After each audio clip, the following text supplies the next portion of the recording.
நேற்று செப்டம்பர் 19 அப்போ ட்ரம்ப் அவர்கள் எக்ஸிக்யூட்டிவ் ஆர்டர் வந்து ஒன்று அஃபிஷியலாக பாஸ் பண்ணுறாரு.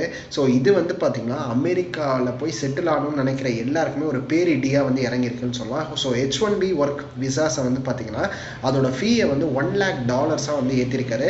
ஸோ கம்பெனிஸ் கிட்டத்தட்ட வந்து பார்த்திங்கன்னா இப்போ உங்களை ஹையர் பண்ணணும், ஏதாவது ஒரு ஃபாரின் நேஷனலாக ஹையர் பண்ணணும் அப்படின்னா கிட்டத்தட்ட 89 லட்சம் பர் இயர்க்கு வந்து பார்த்திங்கன்னா பே பண்ணணும். ஸோ உதாரணத்துக்கு சொல்லணும்னா இந்த H1B விசாஸ்லாம் எப்படி ப்ராசஸ் ஆகுது அப்படின்னா it is a work permit visa. So இப்போ வந்து நீங்கள் டெம்பரவரியாக அங்கே ஒர்க் பண்ணணும் அப்படின்னா ஒரு 3 years வரைக்கும் அந்த விசா வந்து கிடைக்கும். It is selected based on the lottery சிஸ்டம்னே சொல்லலாம். ஸோ 3 yearsக்கு அந்த விசா வந்து உங்களுக்கு கிடைச்சிருச்சு அப்படின்னா ஒரு நாமினல் ஃபீ ஒரு $1,500 முன்னாடி இருந்தது, அந்த ஃபீயை பே பண்ணிவிட்டு உங்களை வந்து ஹையர் பண்ணிப்பாங்க.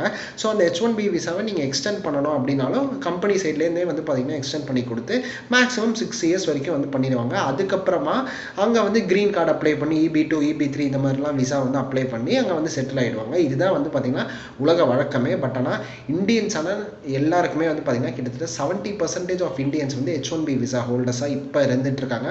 அண்ட் நெக்ஸ்ட் வந்து பார்த்தீங்கன்னா 11% ஆஃப் H1B விசா ஹோல்டர்ஸ் வந்து சைனாவாக இருந்துட்டு இருக்காங்க. ஸோ இவங்களுக்குலாம் வந்து பார்த்தீங்கன்னா பயங்கர இம்பாக்ட் வந்து பார்த்தீங்கன்னா இருக்க போகுது. ஸோ என்ன இந்த பிரச்சனை வந்து யூஎஸில் படித்து யூஎஸில் செட்டில் ஆக போகிறோன்றவங்களுக்கு மட்டும்தான் அப்படின்னு பார்த்தீங்கன்னா கிடையாது.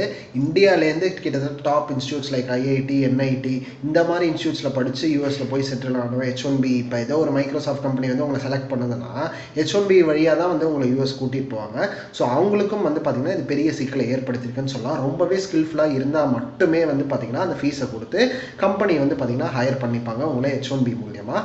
அதர்வைஸ் வந்து பார்த்திங்கன்னா they look for alternatives. American ஸ்டூடெண்ட்ஸ்க்கு இதனால பெட்டர் ஆப்பர்ச்சுனிட்டி கிடைக்கும் அப்படின்றது தான் யூஎஸ் கவர்மெண்ட்டோட ஸ்டாண்டாகவே இருக்குது. இது அவங்களோட பெர்ஸ்பெக்டிவ்லேருந்து பார்க்குறதுக்கு உண்மையாக கரெக்ட் தான். அண்ட் மோர் ஓவர் H1B விசாஸில் வந்து பார்த்திங்கன்னா கிடைக்கும் போது வந்து நிறைய எக்ஸ்ப்ளாய்டேஷன் வந்து இந்தியாலாம் பண்ணுறாங்க அப்படின்னு சொல்லிட்டு ஒரு குற்றச்சாட்டையும் வச்சுருக்காங்க. இனிமே நம்ம நாடு தான் வந்து சொர்க்கம் அப்படின்றதோட இந்த வீடியோ நான் முடிச்சுக்கிறேன். நீங்கள் என்ன நினைக்கிறீங்க? ஸோ இனிமேல் எவனாவது அமெரிக்கன் மாப்பிள்ளைன்னு வருவீங்க அப்படின்ற மாதிரி யாராவது நினச்சிங்கன்னா கீழே கமெண்ட் செக்ஷனில் சொல்லுங்கள். So bye.